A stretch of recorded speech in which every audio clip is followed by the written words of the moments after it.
La Iglesia Cristiana Familia de Gracia de Valdivia presenta las voces de personas comunes al servicio del Evangelio de Jesucristo. Voces de Familia de Gracia. Yo les decía y espero me perdonen si estoy reiterando algo que ya he compartido antes, pero de verdad para mí es muy importante que se entienda.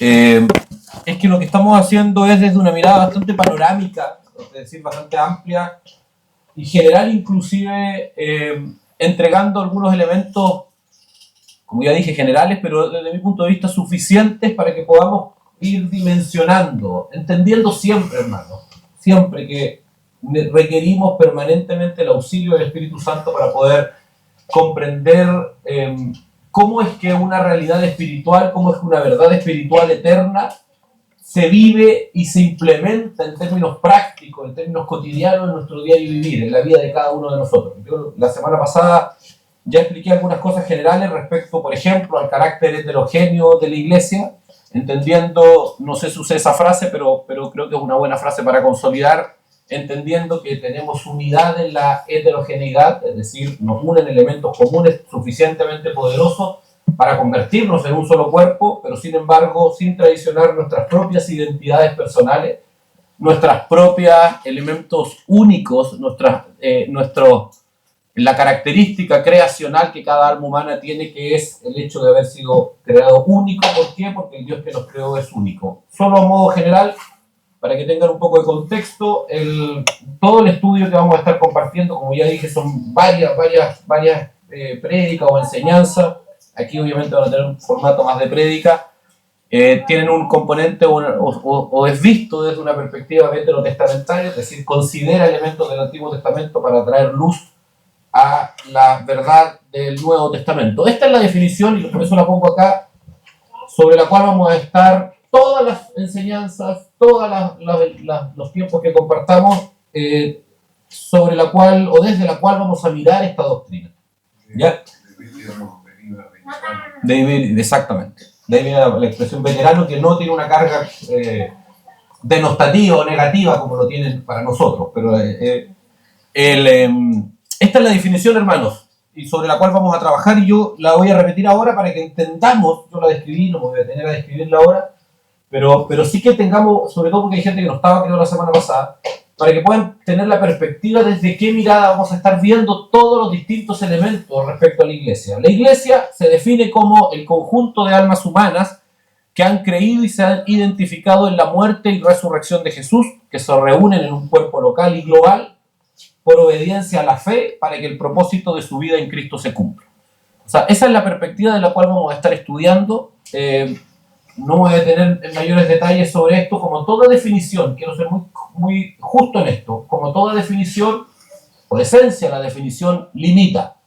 A medida que vayamos profundizando los textos se van a dar dando cuenta que quizás inclusive esta definición se puede quedar corta en algunos elementos. A medida que Dios va trayendo más revelación, claramente hay cosas que yo, inclusive al leerlo hoy día, yo podría decir quizás hay otro término mejor para explicar una cosa u otra, pero insisto, vamos a estar viendo esta doctrina desde una perspectiva muy general, pero suficiente para transformar, desde mi punto de vista, creo yo, nuestras vidas y poder tener perspectiva. Tenemos que entender que Israel es la figura, lo vimos esto la semana pasada, justamente coincidió la semana pasada, es la figura de la Iglesia, del cuerpo espiritual llamado Iglesia. La semana pasada yo les compartí esto: la Iglesia es lo más importante para Dios, y por consecuencia tiene que ser lo más importante para nosotros. ¿Ya? Hoy día el tema que vamos a tratar, el elemento que vamos a tratar, o el subtema que vamos a tratar, o la otra característica de la Iglesia, más bien creo que así se explica mejor, es comprender esto. La Iglesia es una institución espiritual, no una mera agrupación de personas. Hermanos, nosotros necesitamos comprender si es que verdaderamente estamos alineados con la perspectiva de Cristo, con la perspectiva de Dios. Como ya dije, la Iglesia es un cuerpo espiritual y es una institución creada por Dios. El título de toda esta serie de enseñanzas es: la Iglesia es una institución divina. Por consecuencia, los criterios suyos o míos respecto a la iglesia son irrelevantes. La perspectiva que tengamos, los elementos que traigamos, la mayoría, si es que no todos, muchos de nosotros venimos de un, como se dice, un background, de un historial, de una historia vinculada a la institucionalidad religiosa, y traemos muchos conceptos, muchas ideas, muchos estereotipos de iglesia, de vida de iglesia inclusive, y que al llegar acá, o al sumarnos a este cuerpo congregacional, muchas veces colisionan algunas de estas cosas, de las que traemos, digo, con aquellas cosas que nos identifican. Aún más hay aspectos culturales que influencian significativamente nuestra perspectiva de la iglesia.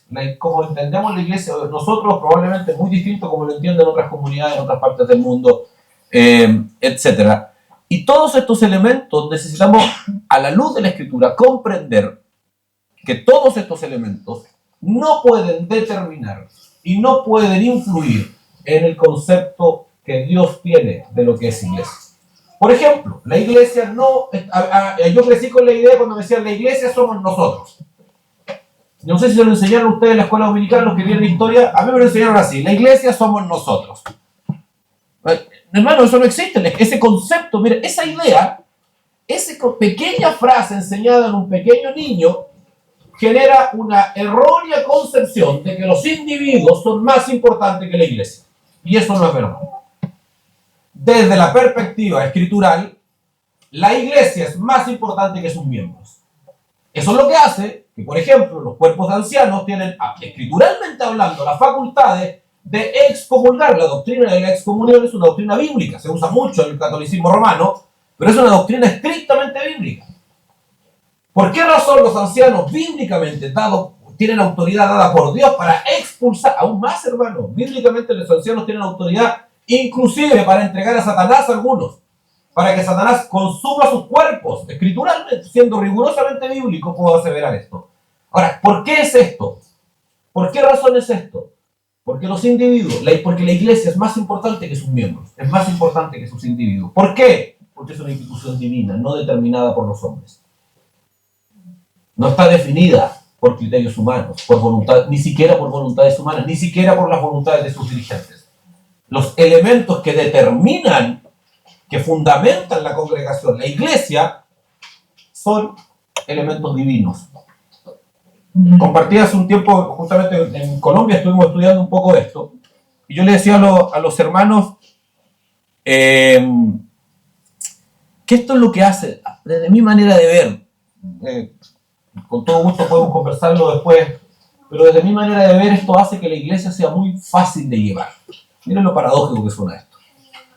Cuando nosotros entendemos que existe una verdad absoluta externa a sus miembros, a cada uno, ancianos, dirigentes, hermanos, visita inclusive, cuando todos entendemos, cuando todos nos alineamos al hecho de que existe una verdad moral absoluta, una norma de conducta congregacional que es externa a cada uno de sus miembros, es muy fácil poder determinar y juzgar nuestras acciones, nuestras visiones, nuestras percepciones. Porque la única pregunta que cabe frente a esos casos es esto conforme a las normas de Dios?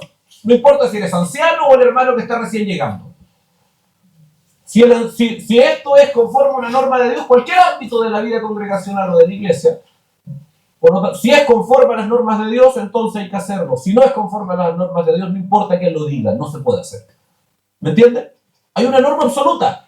La subjetividad, yo sé que hay elementos doctrinales, pero respecto a la ética congregacional, a lo que se considera bueno o malo, a lo que se hace o a lo que no se debe hacer, en realidad, hermano, es bastante sencillo, porque existe una norma absoluta externa sobre la cual todos nosotros debemos sujetarnos. ¿Me entiende? ¿Por qué? Porque su fundamento es espiritual, porque la iglesia fue, por decirlo así, instalada por Dios, aterrizó con todo lo necesario para que se viva. Aterrizó, Dios la trajo por medio del Evangelio, la montó en esta realidad terrenal y va a existir aquí hasta el día que Él disponga, mientras la prepara a la iglesia para venir por ella. Y estamos en esta etapa, por decirlo así, de preparación prematrimonial hasta las bodas del Cordero cuando Él vuelva por nosotros. ¿Ya? Comprendamos algunos conceptos generales. La palabra iglesia que nosotros conocemos La palabra iglesia en el español al menos deriva del término griego eclesia, que esencialmente significa congregación. Hermano, bíblicamente hablando, la palabra iglesia, como nosotros la comprendemos, no aparece en las escrituras. La palabra que aparece en el griego es eclesia y no alude necesariamente o directamente a la congregación de los redimidos. De hecho, usted va a encontrar eclesia, el término en griego, refiriéndose a agrupaciones humanas. Por ejemplo, el libro de Efesios, cuando el apóstol Pablo, si mal no recuerdo, se acuerda que genera un gran escándalo. Se acuerda que lo tratan de tomar y porque los mercaderes le habían matado el negocio. Se acuerda echando fuera el demonio, en fin. Se acuerda que hay un texto, ahí aparece en el texto explícitamente, y la asamblea, la palabra que aparece ahí, es eclesia. Porque esencialmente el término de eclesia refiere a esto, a la congregación. No tiene la carga espiritual del cuerpo de Cristo presente que tiene para nosotros el término de iglesia. ¿De acuerdo? Ahora, esto es relevante, pero sin embargo el propio Señor Jesucristo usó la expresión, al menos en los escritos del Nuevo Testamento, de los Evangelios, se usa el término eclesia. Vamos a estudiar un texto más adelante donde explícitamente Jesucristo se refiere a eclesia o a iglesia, más bien a eclesia como esta institución espiritual, esta orgánica espiritual de los redimidos. Ahora, el término eclesia es un término compuesto que tiene un prefijo ek, que significa llamado, y una expresión klesia, que significa afuera. Por lo tanto, y se usa, yo lo he escuchado y lo he leído en algunos estudios, se usa como referencia para definir eclesia como aquellos que han sido llamados afuera, que han sido apartados, que han sido reunidos fuera del lugar previamente en donde estábamos. Y es perfectamente coherente con lo que las escrituras nos enseñan. ¿Por qué? Porque la iglesia, es decir, la congregación o la asamblea, tiene un común denominador, y es que han sido sacados de las tinieblas, sacados del lugar donde estábamos antes. Este solo elemento, hermano, ya nos entrega luz respecto a un común denominador en la iglesia. Todos venimos del mismo lugar. Todos somos nuevos aquí, en el reino de Jesucristo. Eso ya nos reúne en una identidad que es espiritual, que no es material. Porque yo sigo teniendo la misma cara fea que tenía antes de que me convertí. Amén. Algunos me conocen de esa fecha. ¿Me entiendes? Pero no soy la misma persona que era antes de que me convertí. ¿Qué cambió? Una realidad invisible a los ojos. Invisible en términos de las acciones, de la dinámica interna que hay. Se vuelve visible. Hay una correlación entre lo invisible y lo visible. Vamos a llegar allá. Pero, Qué interesante. sí, hermano, adelante. La palabra en griego puede o tiene una carga con la santidad. Abiertamente. Llamados Afuera. Tal cual. Y por eso, hermano, este término se impuso para referirse a congregación. Pero, por ejemplo, en otro idioma, en el inglés, la palabra church, que es como se traduce iglesia, o kirk en danés, o kirch en alemán, ustedes saben que las traducciones bíblicas corrieron del griego a distintos idiomas, se fueron abriendo.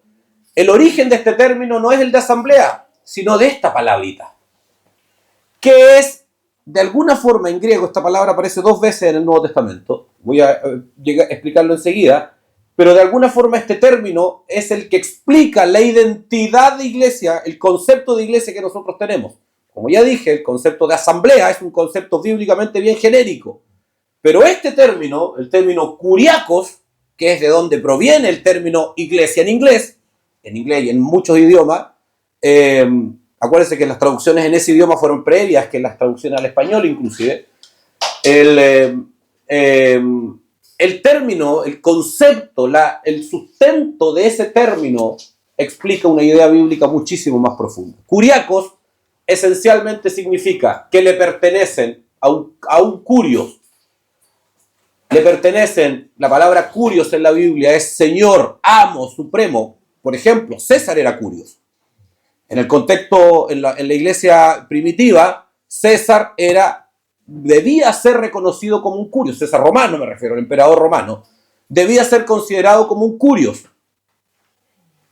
Y por consecuencia, el conflicto que los cristianos iniciales tenían en los primeros siglos era que la orden romana decía que César debía ser exaltado como un curios. La palabra curios significa señor, amo, dueño, está en una posición de prominencia, de excelencia, esencialmente un señor o un dios. Y los primeros cristianos generaron un profundo... hermano, esta es la razón por la cual los cristianos morían, no por creer en Cristo, sino por decir que pertenecían a un solo curios. Ahora, hermanos, si nosotros analizamos los dos términos, son perfectamente compatibles. Porque esencialmente la idea bíblica de iglesia, el concepto bíblico de iglesia, esta institución divina, es una asamblea de aquellos que son reunidos desde un lugar a otro, sacados de un lugar, es decir, provienen de un... ¿qué dice Colosenses? Sacados de la potestad de Satanás al reino de su amado Hijo Jesucristo. La idea de iglesia esencialmente es sacar de un lugar a otro. Cada miembro es sacado de otro lugar y insertado en esta nueva realidad. Pero no queda en un estado de insubordinación, no queda en un estado de abandono, no queda en un estado neutral en términos de autoridad, sino queda en un estado de sujeción, de pertenencia, de propiedad. ¿A quién? A un curios. Hermano, muchos de nosotros, y tenemos mucho de que arrepentirnos, creemos que la iglesia es un lugar para obtener salvación. Y eso no es verdad. La iglesia no es el lugar para obtener salvación. La característica común de los miembros de la iglesia es que son salvos. Pero la iglesia es el lugar para recibir formación.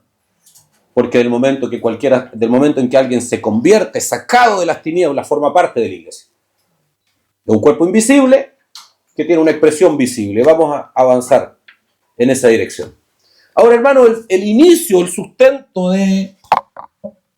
Perdón, me faltó, quiero decir algo respecto a curios, que es bien interesante. Obviamente no, como ya dije, esto es muy general, pero el término curiaco se usa, yo dije 2 veces en la Escritura. En 1 Corintios 11:20, cuando se habla de la cena del Señor, porque la cena la cena que se practica, que la institución de la cena que nosotros celebramos esporádicamente, esa institución no era una cena que tenía características propias de otra cena, pero una cena completamente diferente.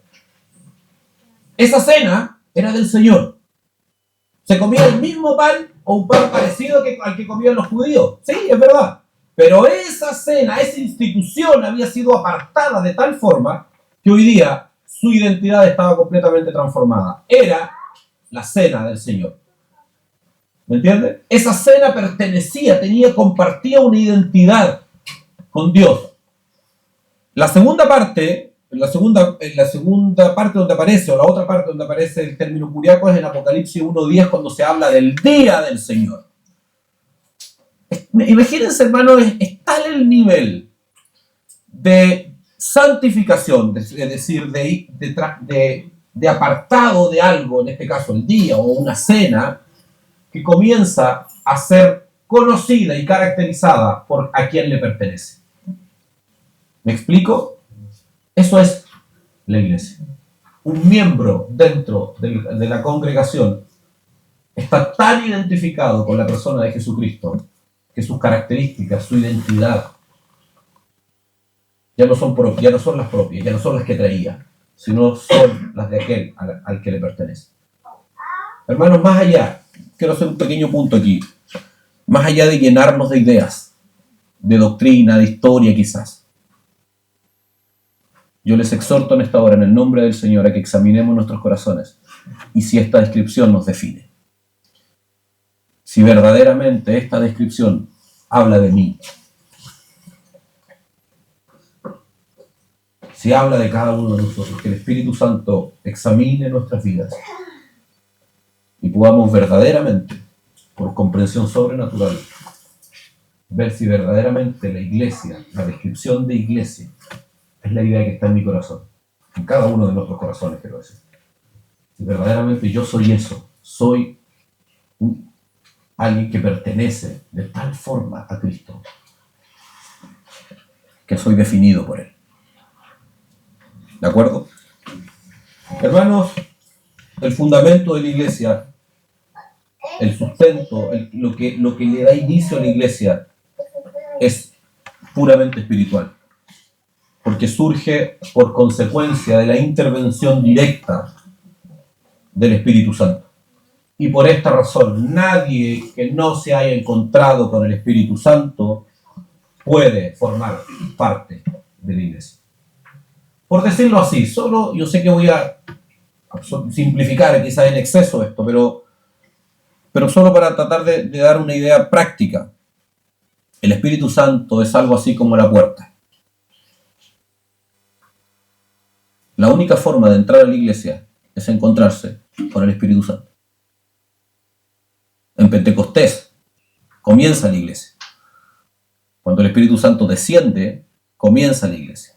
Jesucristo hace una figura profética cuando muere en la cruz. ¿Se acuerdan cuando racan su costado y sale? ¿Se acuerdan lo que sale, no? Agua y sangre de su costado.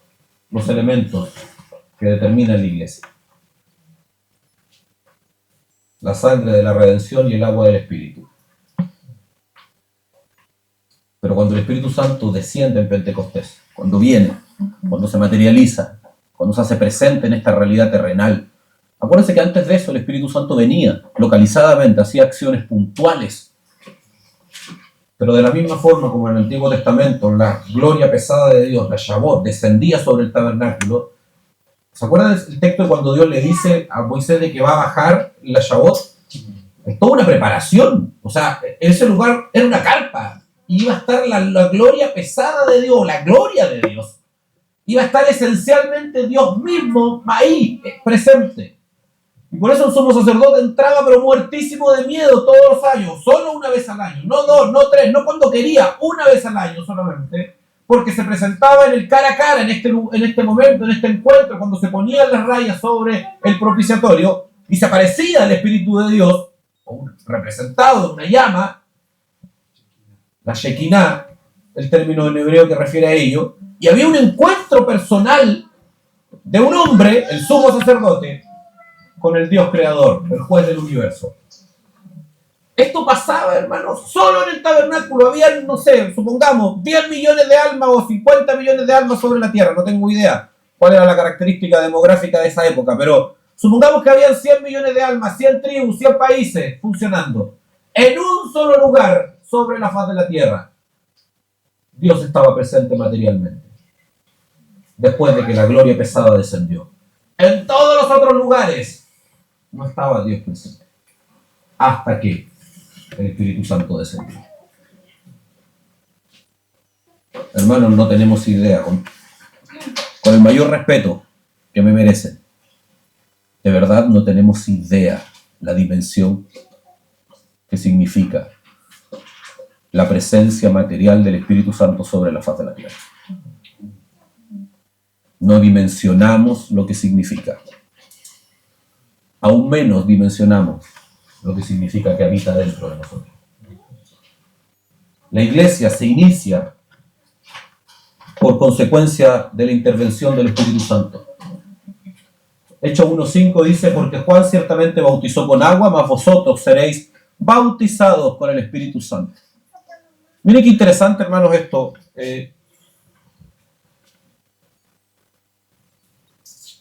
El Espíritu Santo habita sobre la faz de la tierra en corazones de hombres. La presencia material del Espíritu de Dios se da en sus redimidos. Antes Juan bautizaba, la palabra bautismo implica ser cubierto por completo, ese es el concepto del término bautizo o bautizo en nuestro español, implicaba necesariamente una inmersión o una sumersión, no sé cuál es el término correcto para referir que hay una cobertura plena del agua, y en este caso el Espíritu Santo al venir a morar dentro de los redimidos, y inicialmente los discípulos,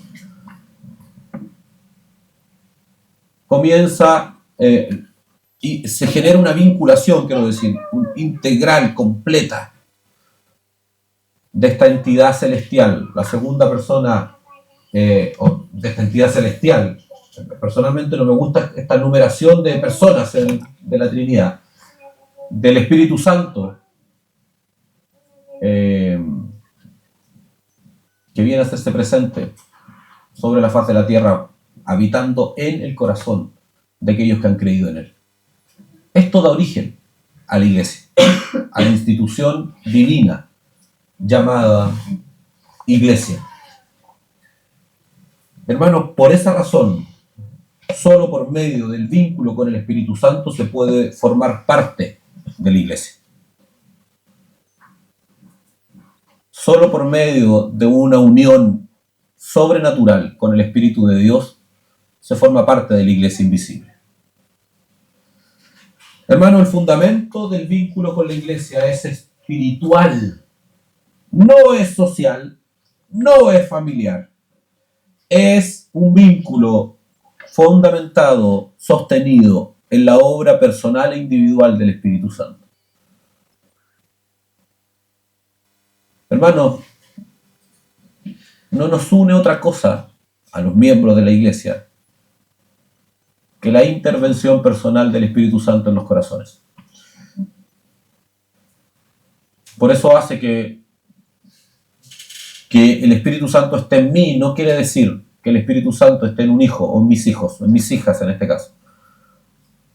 Ellas necesitan su encuentro personal con el Espíritu Santo para formar parte de la iglesia. ¿Puede formar parte del cuerpo congregacional? Sí, lo entendemos así. La siguiente oportunidad voy a profundizar en esta realidad visible e invisible que tiene la iglesia. ¿Cómo es que el cuerpo local, la iglesia local se vincula, se nos explica a la luz de las Escrituras? ¿Cuál es el rol que juega la iglesia local? De esta iglesia invisible, de esta institución gloriosa, divina.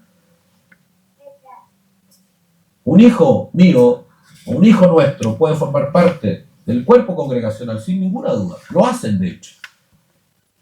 Pero eso no los hace miembros de la iglesia. No los hace participantes del cuerpo de Cristo. Y aún más, hay muchos que pueden formar parte del cuerpo visible, pero no están escritos en el libro de la vida. ¿Por qué? Porque el vínculo y el fundamento de nuestro vínculo no está determinado por nuestras costumbres, por nuestras acciones, por nuestras relaciones familiares, por dónde nacimos, menos por nuestras amistades. El fundamento de nuestro vínculo es únicamente espiritual. La iglesia está determinada por atributos y por características puramente espirituales, hermano. Yo sé que cuando hablamos de iglesia, la mayoría de nosotros piensa en esto. Hermanos, esto es la punta del iceberg. Esto, el culto, la reunión, la silla, la pantalla, las personas. Nosotros, los dirigentes, la estructura congregacional, es la punta del iceberg. La iglesia es muchísimo más profundo que lo que vemos. Hermano, esta es la razón, o una de las razones, de por qué muchas veces menospreciamos la iglesia. Mucha gente sale de un cuerpo congregacional porque no le gustó algo, simplemente. Sin siquiera preguntarse dónde Cristo lo quiere, por qué Cristo lo insertó en ese lugar. Yo he estado en varios conflictos congregacionales, no directamente, gracias al Señor. La única vez que salimos de una congregación fue en muy buenos términos, gracias al Señor. Nos permitió honrar sus principios inclusive. Pero he sabido de muchos otros y he estado indirectamente vinculado a otros. Y en general el fundamento de casi todos esos, sobre todo los quiebres malos, el fundamento normalmente es algo carnal. Se olvidan de que la iglesia es un cuerpo espiritual que proviene de Dios. Por eso no digo que esto no pueda pasar. Inclusive nosotros ninguno de nosotros está congregacionalmente, estamos libres de poder formar parte de algún día de eso. La pregunta es, de una separación, de una división, incluso, quiero decir. Siempre la pregunta debe ser, ¿cuál es el fundamento de una acción? Si el fundamento es celestial o divino, yo no tengo problema. Creo que la Escritura tampoco tiene problema con eso. Creo que Dios no tiene problema tampoco con eso. Pero como muchas veces los juicios y los criterios están fundados en la punta del iceberg y no en todo el iceberg que hay abajo, gran parte de las acciones y de las motivaciones es puramente carnal, provienen solamente del corazón del hombre. Hermanos, la iglesia tiene atributos que son divinos, que el propio Jesucristo dijo. Aquí usa la palabra eclesia, que yo les decía adelante. El propio Jesucristo dijo, en Mateo 16, 17 y 19, dice: yo también te digo que tú eres Petro, y sobre esta Petra, dice ahí, edificaré mi iglesia. Lo digo en el término original porque muchas veces hay una confusión ahí. La palabra el término en el original es distinto al que Jesús usa para referirse a uno que a otro, a Pedro, que significa piedra, que a la roca, para referirse al fundamento de la iglesia. ¿Ya? Es otro tema, pero solo para no confundir respecto a eso. Pero dice que esta iglesia, dice que las puertas del Hades no van a prevalecer contra ella. Aquí hay dos formas en que se interpreta o se puede interpretar este texto. Algunos dicen que las puertas del Hades no van a prevalecer contra la iglesia. Otros dicen, yo adhiero más bien a la segunda, a esta, que en realidad las puertas del Hades no van a prevalecer contra la roca. Como el término original, como los textos originales no hay puntuación, puede entenderse de las dos formas. Yo no creo que haya mayor colisión doctrinal entre una cosa y otra. ¿Por qué? Porque el fundamento de la iglesia sigue siendo la roca, que es Cristo. ¿Me entiendes? Y todos nosotros, bíblicamente hablando, somos participantes del mismo cuerpo. ¿De quién? De Cristo. Por lo tanto, si las puertas del Hades no prevalecen contra la roca, o no prevalecen contra Cristo, contra la iglesia, desde mi punto de vista al menos, no veo una mayor colisión doctrinal en él. Pero les doy las dos formas de entender el texto. Pero esencialmente este texto, cualquiera sean las dos formas de entenderlo, nos comunican o nos enseñan la atribución, la dimensión espiritual y sobrenatural. Porque el Hades, hermano, la referencia al Hades es al lugar de los muertos. Es un lugar espiritual. No está hablando de un lugar físico o material. Las puertas del Hades, las puertas del lugar de los muertos, donde se van los muertos, los impíos, donde esperarán los impíos el día del juicio final, no prevalecen contra la iglesia. No prevalecen contra la roca o contra aquellos que están fundados en la roca. Efesios, hermanos, 5 nos agrega otro elemento que es muy, desde mi punto de vista al menos, es muy sabroso. Por eso yo destaqué sobre algunas cosas, porque obviamente aquí podemos perdernos prácticamente toda la reunión, si es que no más. El texto dice, este texto lo hemos escuchado: maridos, amad a vuestras mujeres, así como Cristo amó a la iglesia y se entregó a sí mismo por ella. Pero el texto dice, y quiero quedarme con aquellas cosas que están destacadas nada más. ¿Por qué Cristo se entregó por la iglesia? Para santificarla, habiéndola purificado en el lavamiento del agua por la palabra. Hermano, esto nos indica que el compromiso, que el agente, voy a decirlo de esta forma, que el agente personal de santificación, de purificación, es el propio Señor Jesucristo. El agente personal de santificación de la iglesia, quiero decir, es el propio Señor Jesucristo. No puedo dejar pasar hoy día, al menos, solo el pasar, cómo es que Dios llama a los maridos a cumplir ese mismo rol.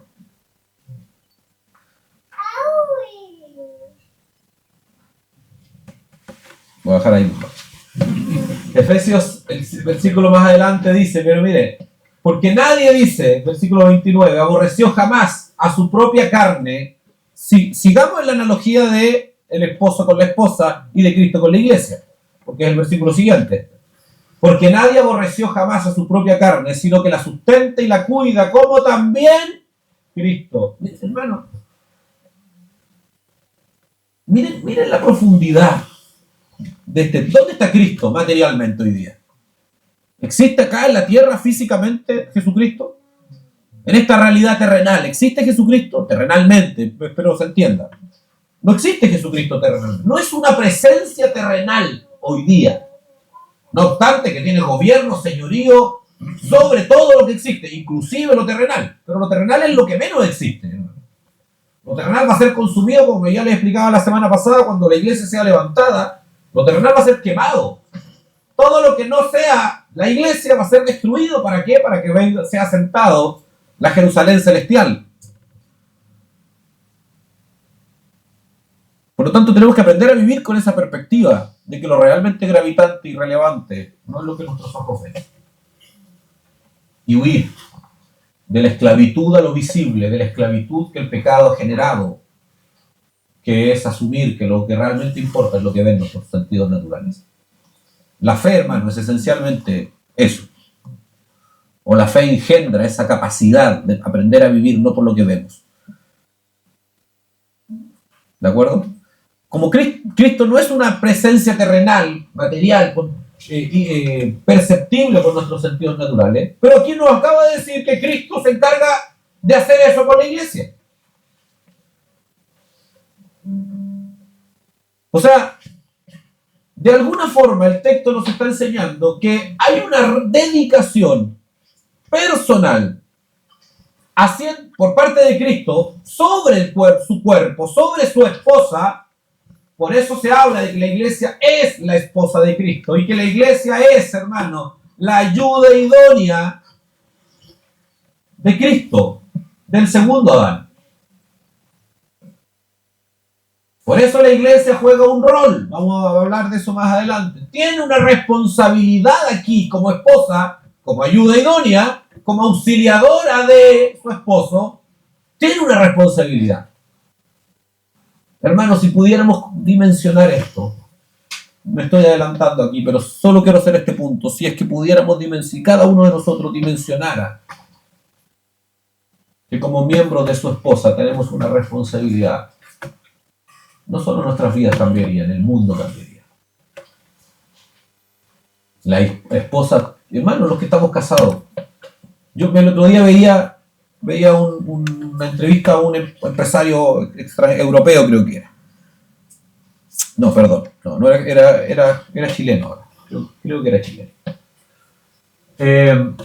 Y le preguntaba, y este periodista, un periodista que yo sigo porque hace entrevistas a emprendedores y a gente vinculada al mundo profesional al cual yo me dedico, y este caballero decía, un hombre muy mayor, decía, mira, la decisión más importante que tiene un hombre en su vida es su esposa.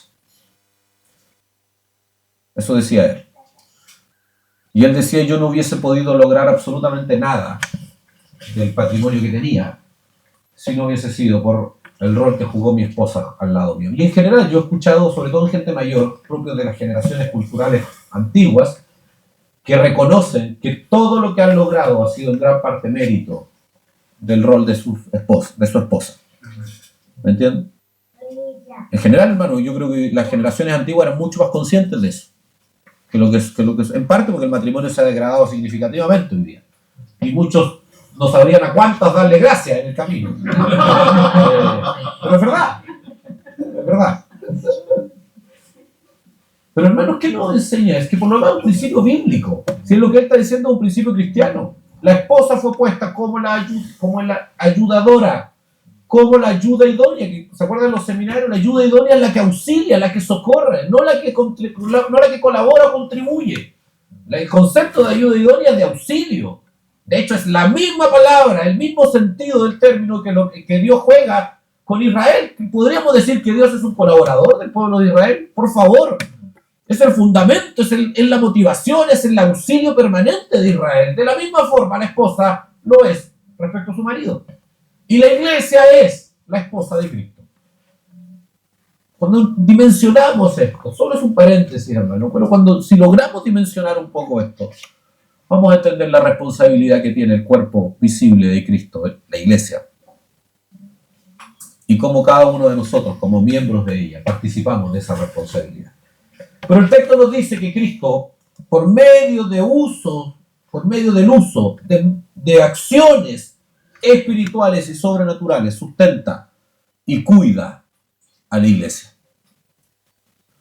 Y hermano, miren la segunda palabrita que está destacada ahí en el versículo 30, porque somos miembros de su cuerpo, de su carne y de sus huesos. Yo no sé qué más grado de participación o identificación puede tener un redimido con Cristo, si no es formar parte de su cuerpo, de su carne y de sus huesos.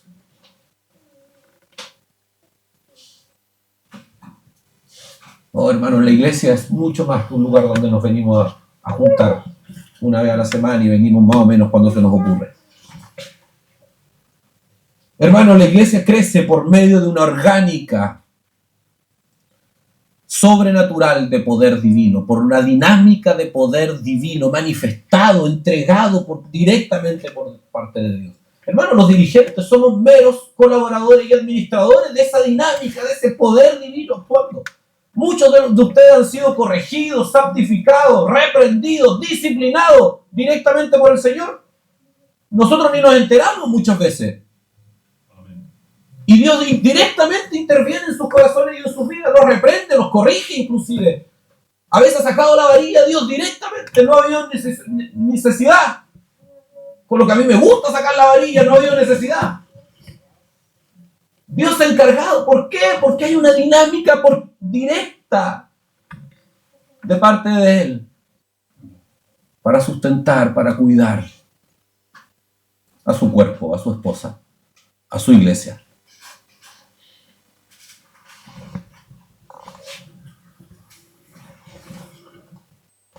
Hermanos, si Él nos cuida como un cuerpo, con muchos miembros, pero unidos por una fuerza amplia de poder que viene directamente del Espíritu de Dios, que le alimenta, que le cultiva y que le prepara para el regreso, para cuando Él venga por ella.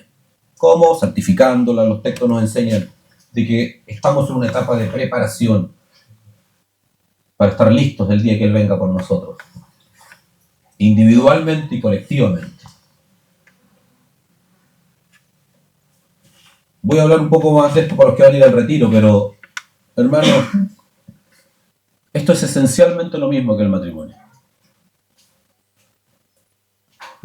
El esposo juega un rol cultivando personalmente el corazón y la vida de su esposa, como Cristo lo hace con la de él, vinculándose personalmente. Hermano, no podemos externalizar. Cristo no externaliza su responsabilidad. Nosotros no podemos externalizarla tampoco.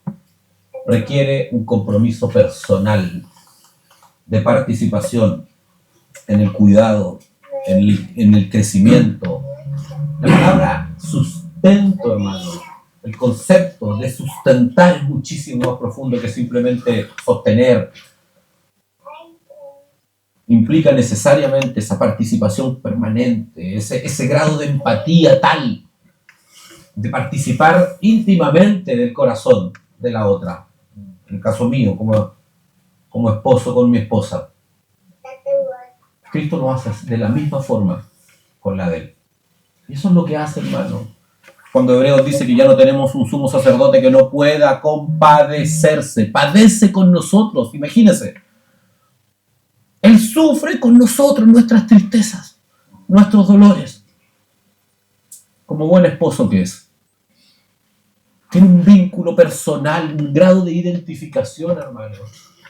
Hermano, yo no llevo muchos años casado, pero creo que llevo suficiente para ver luces al menos. Estoy seguro que hermanos o hermanas que llevan mucho más que yo lo han experimentado de forma mucho más intensa.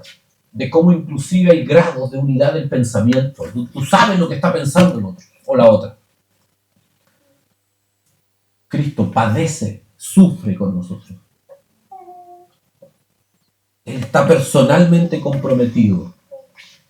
Hermanos, como el fundamento de su vínculo, como el fundamento de la relación de Cristo con la iglesia es tan sobrenatural, resulta muy difícil vincularse con aquellos que viven esclavos de la carne, imposible vincularse con aquellos que viven esclavos de la carne, y muy difícil con los que están bajo los parámetros de ella. Por esa razón, hermano, la iglesia solo yo lancé una expresión y algunos de ustedes se conmovieron, como Cristo padece con nosotros. La carne no entiende eso. Para la carne es imposible dimensionar ese vínculo, la fortaleza, la virtud, la dulzura de ese vínculo. ¿Por qué? Porque a mí igual me emociona al decirlo, me conmueve al decirlo. Yo he tenido a Cristo jugando mis lágrimas en medio de la aflicción. He podido reposar llorando en el corazón de mi Señor. Y he podido saber que Él me entiende. La carne no entiende eso. Ese vínculo es puramente espiritual. La unión de esos vínculos individuales y personales nos hace participar de la iglesia. Pero la carne jamás va a entender esto, hermano. Romanos 8:7 dice: por cuanto los designios de la carne son enemistad contra Dios, porque no se sujetan a la ley de Dios. O sea, aquí está constatando una realidad del apóstol Pablo. Los designios de la carne no se sujetan a la ley de Dios. Pero también aquí constata una imposibilidad, una cuestión de capacidad. No puede. Hermano, la palabra designios se traduce como intención o como deseo. Refiere a una fuerza interna de voluntad. Eso es esa acción, esa dinámica interna que proviene de la carne del hombre. Hermano, cualquier dinámica interna, uso esta expresión para tratar de ser lo más genérico, pero se lo voy a poner en términos más simples. Esa idea, esa fuerza que proviene de su corazón, de su voluntad, cuyo fundamento es la carne, jamás va a entender el grado y la intimidad de relación espiritual que Cristo ofrece y entrega.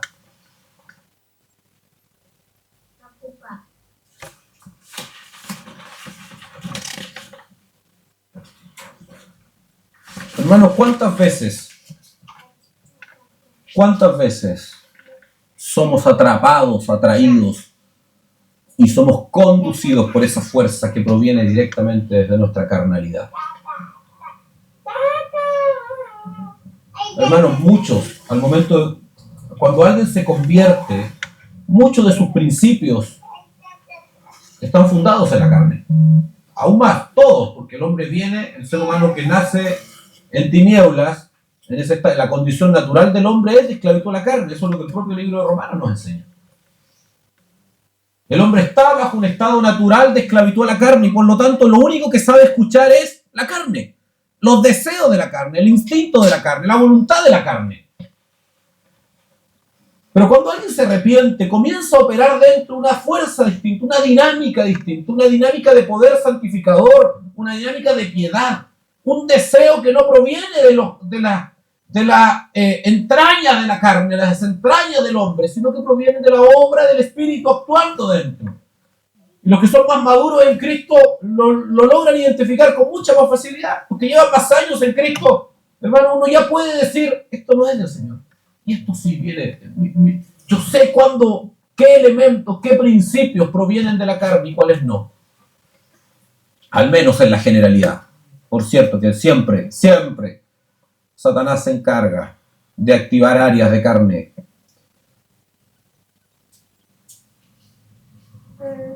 Pero la vinculación con la iglesia no está en la carne.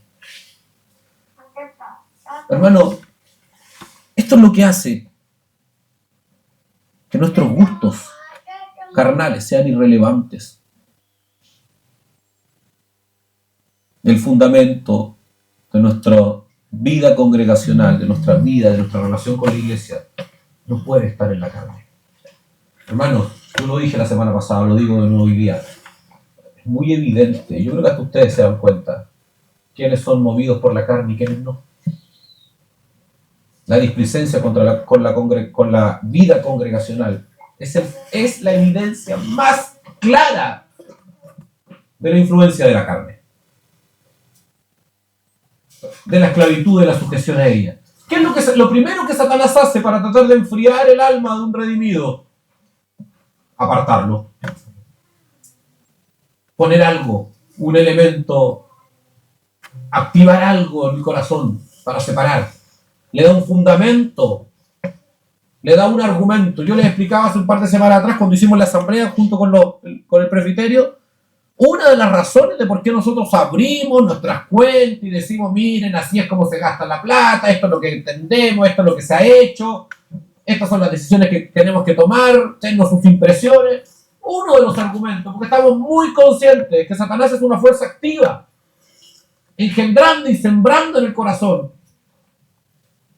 Y estoy muy consciente, yo particularmente, al decirlo aquí hoy día, que inclusive en el corazón de ustedes, es muy patente, hermanos, muchas veces, cómo la carne es un agente de influencia extraordinariamente poderoso.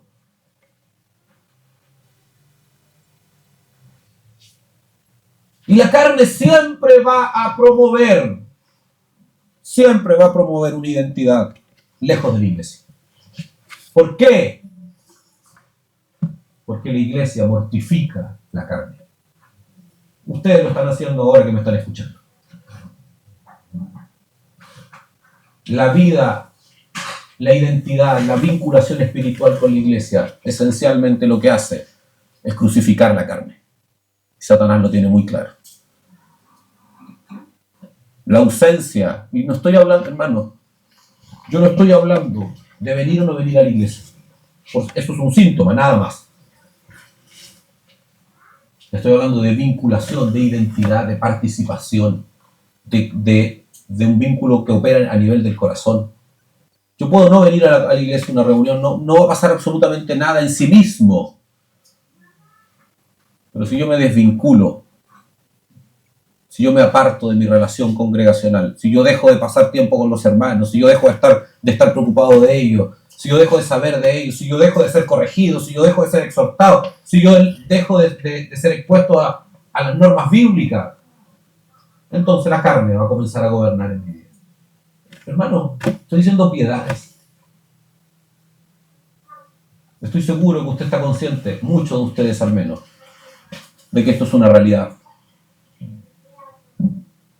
Es una realidad práctica. Somos agentes tremendamente influenciables. Esto tiene que ver con que somos seres espirituales, creados a imagen y semejanza de Dios. Y por consecuencia, susceptibles de ser atraídos por ideas externas. Y por esa razón, es tan fácil, además, vernos caer o hacernos caer. Por esa razón, Dios nos entregó la iglesia para que crezcamos juntos en un grado de comunidad, en un proceso permanente de comunidad. Hermanos, el fundamento de la iglesia está en una realidad celestial y sobrenatural, cuyo fundamento es la muerte y la resurrección de Cristo y el bautismo del Espíritu Santo. Y por consecuencia nos define una cultura completamente celestial. Filipenses 3:20 dice: porque nuestra ciudadanía está en los cielos, de donde también ansiosamente esperamos a un Salvador, el Señor Jesucristo. La característica de la iglesia, la característica de este cuerpo invisible de Cristo, es que la cultura que lo define es celestial.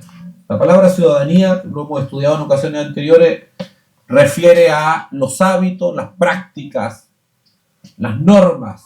La palabra es politeuma en griego, para los que están anotando, y refiere al conjunto de elementos que determinan la acción del hombre. En este caso, la ley. En la traducción que la Reina Valera hace, se refiere a esta relación respecto a una nación, a una vinculación respecto a un Estado, que es el término de ciudadanía. Pero tiene todo un contexto, creo que lo hemos estudiado en el pasado, pero debemos entender como la cultura del cristiano, la cultura de la iglesia, es una cultura celestial. No pertenece a este mundo y por lo tanto vive y camina constantemente en un estado de corrección y de santificación. Hermano, la iglesia es esencialmente eso. Como se trata de adoptar esta cultura celestial, progresivamente y continuamente, la iglesia lo que va a hacer y lo que va a promover es una transformación de nuestras formas de pensamiento y por ende de nuestras formas de acción, de conducta. Vamos a empezar a hablar un idioma distinto. Vamos a empezar a pensar de forma diferente. Esto es esencialmente la santificación. Ser formados en la imagen de Jesucristo, preparándonos cada vez más para cuando Él venga por nosotros, colectiva o individualmente. Todos caminando hasta en esa dirección, que la ciudadanía celestial sea una realidad presente y práctica. A medida que vamos creciendo en este grado de santificación, es decir, seamos más partícipes de esta cultura o de esta ciudadanía, siempre nuestro vínculo congregacional va a ir creciendo. Hermano, a medida que vamos siendo más como Cristo, vamos entendiendo el lenguaje espiritual. Vamos siendo sensibles a la realidad espiritual. ¿Por qué? Porque hay menos carne. Por lo tanto, entendemos todo lo espiritual que, por ejemplo, la vida congregacional nos entrega. Hermanos, muchos de ustedes y de nosotros hacemos a veces esfuerzo importante por congregarnos. ¿Por qué lo hacemos? Porque entendemos espiritualmente que lo que cosechamos es aún mayor que lo que sembramos, que ganamos más que lo que perdemos materialmente. Menos carne, más de Cristo, más ciudadanía celestial. Hermano, esta es nuestra meta, este es el norte. No hay otro camino, no hay otro propósito en esta vida que no sea este. Más Cristo, menos carne, menos de nosotros, más de Él. Ahora, hermanos, nuestra vinculación, estoy terminando ya, nuestra vinculación en esta ciudadanía que está en los cielos, esta cultura celestial, nos hace inevitablemente miembros de un cuerpo visible. Nosotros formamos parte de una ciudadanía celestial, pero que tiene una realidad terrenal. Eso es lo que se unió cuando la basileia de Dios, el reino de Cristo, el reino de los cielos, descendió. Por eso es Jesucristo, Marcos 1, ¿qué dice? El tiempo se ha cumplido, el reino de los cielos se ha acercado. Miren qué interesante esto. Jesucristo dice que llegó el momento, es como que dijera, llegó el momento, el reino se ha acercado, está patente, está más próximo. Arrepentidos y creer en el Evangelio. Lo que Jesucristo habla es de una identidad, de una presencia celestial en la tierra, de una intervención de lo eterno en lo temporal, de una realidad que tiene características celestiales divinas, la iglesia, pero que está presente en lo terrenal. Existe una representación, una comunión entre lo celestial y lo terrenal. Hermano, nadie puede estar en el cuerpo invisible o en esta ciudadanía celestial si no forma parte de una realidad terrenal. Son las dos caras de la misma moneda. La iglesia, cuando hablamos de iglesia, hablamos de esta expresión invisible, que tiene, o sea, de esta realidad invisible, quiero decir, que tiene una expresión visible, el cuerpo local. Se puede formar parte del cuerpo local sin estar en la iglesia invisible, sí. Y es una tragedia espiritual. ¿Se puede participar en la congregación y no está inscrito en el libro de la vida? Sí. hermano, y de verdad es una tragedia eterna, pero no se puede estar escrito en el libro estar inscrito, quiero decir, en el libro de la vida, estar escondido juntamente con Cristo, estar crucificado juntamente con Cristo, haber sido bautizado por el Espíritu Santo, haber sido hecho parte de sus huesos, citando Efesios, de su carne, y no formar parte de esta realidad terrenal. Es imposible, no se puede. ¿Por qué? Porque lo celestial se hace real, se hace patente en lo terrenal. Aquí, hermano, aquí es donde la carne es mortificada, aquí es donde recibimos ese don, ese regalo celestial hermoso que es mortificar la carne, es decir, más de Cristo, menos de mí, lo recibimos aquí.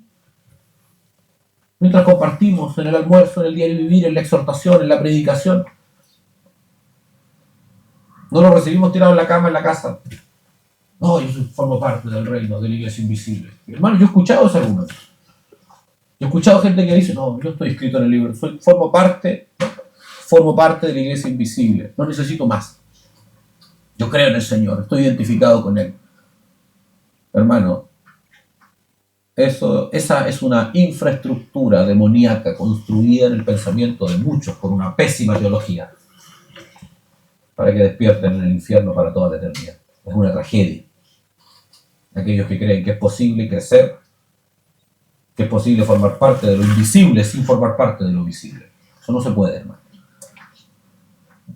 Porque Dios decidió formarnos en lo visible. Álvaro lo decía en el texto, al principio en la introducción. Me gustó la expresión. El músculo espiritual se va desarrollando. Mira qué paradójico, mamá. Casi parece una contradicción, un músculo espiritual. Es una ilustración. Lo espiritual y lo terrenal, lo visible y lo invisible, lo eterno y lo temporal, lo humano y lo celestial se unen. Eso es el reino de Cristo, la Basileia. Por lo demás es una antesala al reino glorioso que nos espera cuando Jesucristo consume su obra. Hermanos, esta realidad, una ciudadanía celestial con una realidad terrenal, que por lo demás es un principio casi transversal en la Escritura, como lo visible y lo invisible se conectan, está también muy presente y necesitamos comprenderlo, digo, en la identidad de la iglesia, en la iglesia universal y su expresión local. Pero eso ya es materia de otra ocasión. Oremos, ¿verdad? Señor, en el nombre de Jesús, gracias por permitirnos estar hoy acá. Señor, yo te pido que por el poder de tu Espíritu, tú ministres nuestros corazones, tú corrijas nuestra vida, tú cambies nuestras conductas, nuestros pensamientos, nuestro corazón, las disposiciones internas de nuestro corazón. Que nos permita, Señor, por medio de tu palabra, dimensionar. Señor, tú conoces el propósito de por qué me has convocado, me has guiado a compartir estas temáticas. Yo solo puedo ver una cosa, Señor. Seguramente tú tienes muchos planes más que este. Yo te pido por lo que yo puedo ver.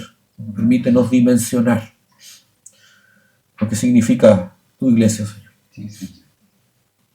Pero que todos tus propósitos personales, individuales y soberanos se cumplan cabalmente en la vida de mis hermanos y en la mía, Señor. Gracias por este tiempo. Gracias por cada uno de los que ha llegado, gracias por los que pueden estar conectados, santifícalos a ellos también, y glorifícate, Señor, en nuestra vida cada vez más. En el nombre de Jesús. Amén. Amén.